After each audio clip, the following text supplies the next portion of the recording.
हे पहुना हे मिथिला मेराउना, हे पहुना हे मिथिला मेराउना।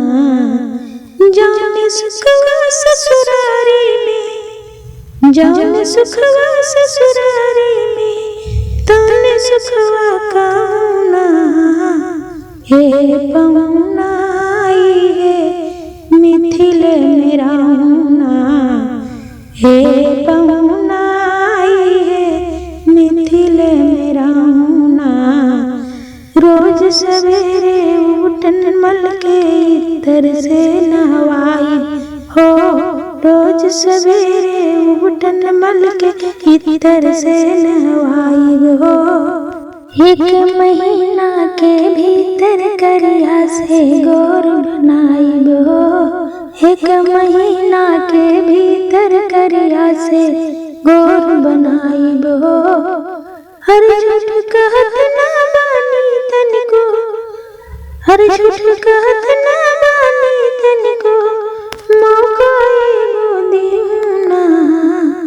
हे पहुना हे मिथिला मेराउना, हे पहुना हे मिथिला मेराउना।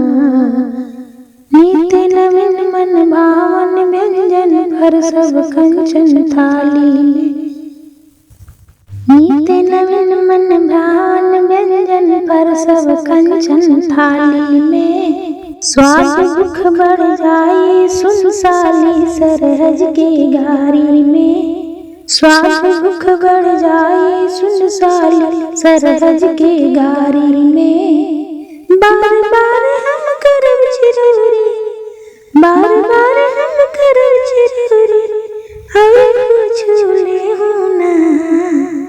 हे पहुना हे मिथिला मेराउना, हे पहुना हे मिथिला मेराउना। जाना सुखवा ससुरारी में, ताना सुखवा काहुना। हे पहुना हे मिथिला मेराउना, हे पहुना हे मिथिला मेराउना। कमला बिमला दूध मती में झिंझरी रोज खिलाई, हर कमला बिमला दूध मती में झिंझरी रोज खिलाई। सावन में कजरी गागा के झूला रोज झुलाई हो, सावन में कजरी गागा के झूला रोज झुलाई हो। हर पवन देव से करब निहोरा, हर पवन देव से करब निहोरा, हाले हाले बाहुना। हे पहुना हे मिथिला मेराउना, हे पहुना हे मिथिला मेराउना।